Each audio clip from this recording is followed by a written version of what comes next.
بسم اللہ الرحمن الرحیم۔ اس ویڈیو کا عنوان ہے خاتون کے دونوں ہاتھ سونے سے بن گئے۔ پارسا خواتین کی شان میں اللہ تعالیٰ ارشاد فرماتا ہے، جو نیک خواتین ہیں ان کے بارے میں اللہ تعالیٰ ارشاد فرماتا ہے کہ فالصالحات قانتات حافظات للغیب بما حافظ اللہ۔ تو نیک بخت عورتیں ادب والیاں ہیں، خاوند کے پیچھے حفاظت رکھتی ہیں جس طرح اللہ تعالیٰ نے حفاظت کا حکم دیا۔ حضرت سیدنا ابن عباس رضی اللہ تعالیٰ عنہ فرماتے ہیں فالصالحات قانتات سے مراد فرما بردار خواتین ہیں، اور حافظات للغیب سے مراد اپنے شوہر کی عدم موجودگی میں اپنی شرمگاہ کی حفاظت کرنے والی ہیں۔ ایک قول یہ بھی ہے کہ اس سے مراد شوہر کے راز کی اس طرح سے حفاظت کرنے والیاں ہیں جس طرح اللہ تعالیٰ نے حفاظت کا حکم دیا، جبکہ عورت رضائے الہی پانے اور حصول ثواب کے لیے اپنی شرمگاہ کی حفاظت کرتی اور اپنے آپ کو شوہر کے لیے پاک رکھتی ہے تو اس کے لیے عزت و جنت اللہ تعالیٰ کے ذمہ کرم پر ہو جاتی ہے۔ چنانچہ اللہ تعالیٰ ارشاد فرماتا ہے والذین هم لفروجہم حافظون الا علی ازواجہم او ملکت ایمانہم فانہم غیر معلومین فمن ابتغى وراء ذلك فاولئک هم العادون والذین هم لأمانتہم وعہدہم راعون والذین هم بشہادہم قائمون والذین هم علی صلاتہم حافظون اولئک فی جنات مکرمون۔ ترجمہ اس کا یہ ہے، اور وہ جو اپنی شرمگاہوں کی حفاظت کرتے ہیں مگر اپنی بیویاں یا اپنے ہاتھ کے مال کنیزوں سے، کیونکہ ان کے پر کچھ ملامت نہیں، جو ان دو کے سوا اور چاہے، وہی حد سے بڑھنے والے ہیں۔ اور وہ جو اپنی امانتوں اور اپنے عہد کی حفاظت کرتے ہیں اور وہ اپنی جوانی گواہیوں پر قائم رکھتے ہیں اور وہ اپنی نماز کی حفاظت کرتے ہیں، یہ ہے جن کا باغوں میں اعزاز ہوگا، باغوں میں جنتی باغ۔ منقول ہے کہ جنگل بیابان ہوئے ایک تنہا لنگڑی لڑکی۔ منقول ہے کہ ایک صالح شخص نے جنگل میں کسی لڑکی کو تنہا لنگڑا کر چلتے ہوئے دیکھا کہ لڑکی لنگڑا کر چل رہے تھے، تو پوچھا کہاں سے آئی ہو؟ اس نے جواب دیا محبوب کے پاس سے۔ پھر پوچھا کہاں جانا ہے؟ جواب ملا محبوب کے پاس۔ اس نیک شخص نے پوچھا اس جنگل میں تنہا چلتے ہوئے تمہیں وحشت محسوس نہیں ہوتی؟ یعنی تمہیں ڈر نہیں لگتا؟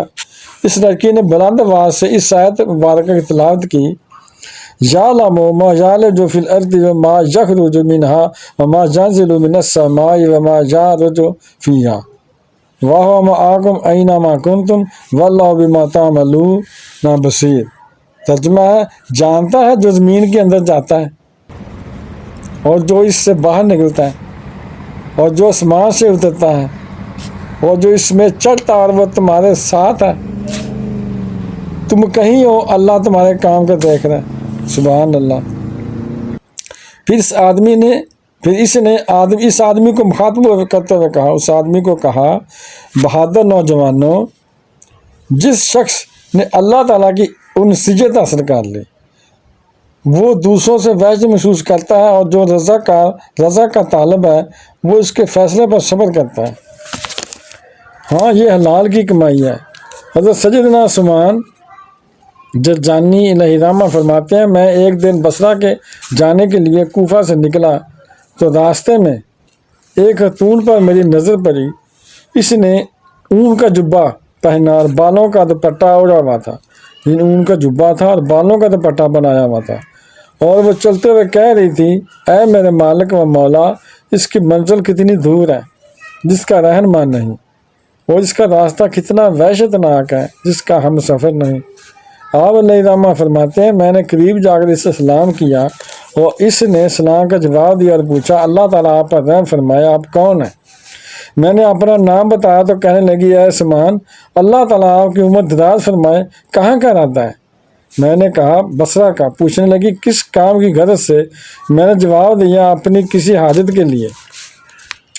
یہ سن کر وہ رونے لگی، آپ تمام حاجات پوری کرنے والے کو حاجت کیوں نہیں بتاتے؟ یعنی اور لڑکی کہنے لگی کہ آپ تمام حاجات پوری کرنے والے کو کیوں نہیں بتاتے؟ یعنی اللہ تعالیٰ کو کیوں نہیں مٹاتے جو تمام جان پوری کرنے والا ہے، کہ وہ آپ کی طرف ترجیح فرما رہا آپ کو اتنی مشقت نہ جھیلنی پڑے، یعنی کہیں نہ کہیں سفر کر رہے ہیں۔ میں نے کہا مجھے ابھی اس کی معرفت حاصل نہیں ہوئی، یعنی میں نے کہا ابھی میں اس راز کو نہیں جانتا۔ اس نے کہا حصول معرفت میں کون سی چیز رکاوٹ ہے؟ میں نے جواب دیا گناہوں کی کثرت۔ اس نے کہا اللہ کی قسم یہ بہت بری بات ہے، گناہ نہ کیا کرو۔ اگر آپ اپنی رسی کو اس کی رسی سے مضبوط باندھ دیں تو وہ آپ کی حاجت پوری فرما دے گا اور آپ کو کوئی مشقت بھی نہ اٹھانی پڑے گی۔ اس عورت کی یہ بات سن کر مجھے رونا آ گیا۔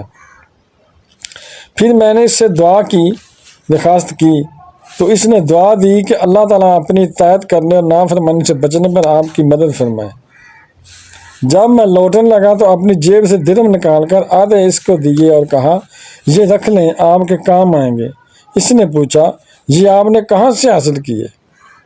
میں نے بتایا میں پہاڑ پر چڑھ کر وہاں سے لکڑیوں کو اکٹھا کرتا ہوں، پھر اس کو اپنی گردن پر اٹھا کر مسلمانوں کے بازار میں فروخت کرتا اور اس کے بدلے رقم لیتا ہوں۔ اس عورت نے کہا ہاں یہ لال کی کمائی ہے اور انسان جو اپنے ہاتھ سے کماتا ہے اسے کھانا حلال ہے، لیکن اے عثمان اگر آپ صحیح معنوں میں اپنے پالنے والے رب ذوالجلال عز و جل کی اطاعت کریں اور اسی پر کامل بھروسہ کریں تو پہاڑوں کی بلندی سے لکڑیوں کا گٹھا اٹھانے کی زحمت نہ کرنی پڑے۔ میں نے کہا پھر تو میرے لیے رزق کا کوئی ظاہری سبب باقی نہ رہے گا، میں کہاں سے کھاؤں گا اور کہاں سے پیوں گا؟ اس نے کہا اے عثمان کیا آپ چاہتے ہیں کہ میں آپ کو یہ دکھاؤں کہ میں اپنے رب سے کیسا معاملہ بھروسہ کیا ہوا؟ میں نے کہا کیوں نہیں، ضرور دکھائیں۔ چنانچہ اس عورت نے اپنے ہاتھ بڑھا کر ہونٹوں کو ابھی جنبش دینا چاہی، یعنی ہاتھ بڑھا کر ابھی ہونٹوں کو جنبش دینا چاہی، یعنی کچھ کہنے کے لیے ہونٹوں کو ہلانے کی کوشش کی، اس کے دونوں ہاتھ سونے کی اشیاء سے بن گئے۔ سبحان اللہ۔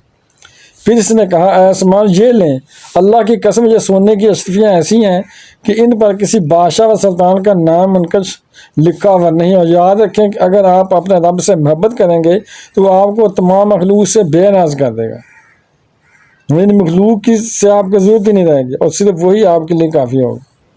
سبحان اللہ۔ ان لوگوں کی کیا شان ہے جو راتوں کو جاگ کر سخت طریقے میں اپنے محبوب سے مناجات کرتے، کثرت سے عبادت کرتے۔ یقیناً اللہ تعالیٰ نے اپنے کلام میں انہی لوگوں کی مدح کی ہے، یعنی ان المسلمین والمسلمات والمؤمنین والمؤمنات، بے شک مسلمان مرد اور مسلمان عورتیں اور ایمان والے مرد اور ایمان والی عورتیں۔ صدر الفاضل سید محمد نعیم مراد بادی علیہ رحمہ تفسیر خزانہ عرفان میں آپ اس آیت مبارکہ کا شان نزول بیان فرماتے ہیں۔ اسما بنت امیس رضی اللہ عنہا جب اپنے شوہر جعفر بن ابی طالب کے ساتھ آئیں تو زواج نبی کریم صلی اللہ علیہ وسلم سے مل کر انہوں نے دریافت کیا کہ کیا عورتوں کے باب میں کوئی بھی آیت نازل ہوئی ہے؟ انہوں نے فرمایا نہیں۔ تو اسما نے حضرت صلی اللہ علیہ وسلم سے عرض کیا حضور عورتیں بڑے خسارے میں ہیں۔ فرمایا کیوں؟ عرض کیا ان کا ذکر خیر کے ساتھ ہوتا ہی نہیں جیسا کہ مردوں کا ہوتا ہے۔ اس پر یہ آیت کریمہ نازل ہوئی اور ان کے 10 مراتب مردوں کے ساتھ ذکر کیا گیا اور ان کے ساتھ ان کی مدح فرمائی گئی، اور مراتب میں سے پہلا مرتبہ اسلام ہے جو خدا رسول کی فرما برداری ہے، دوسرا ایمان کہ وہ اعتقاد سے ظاہر و باطن کا موافق ہے، تیسرا مرتبہ قنوت یعنی اطاعت ہے۔ تو بہن بھائیوں، بیٹے اور بیٹیوں، اگر آپ کو میری یہ ویڈیو اچھی لگی ہے تو اس کو صدقہ جاریہ سمجھ کر آگے شیئر کر دیں، اور ابھی تک آپ نے میرے چینل کو سبسکرائب نہیں کیا تو لازمی کرنے اور بیل کا دبا کر آل پر کلک کر دیں تاکہ میری آنے والی اچھی سے اچھی ویڈیوز آپ کو ملتی رہیں۔ تو چلو ملتے ہیں نیکسٹ ویڈیو میں۔ السلام علیکم، اللہ حافظ۔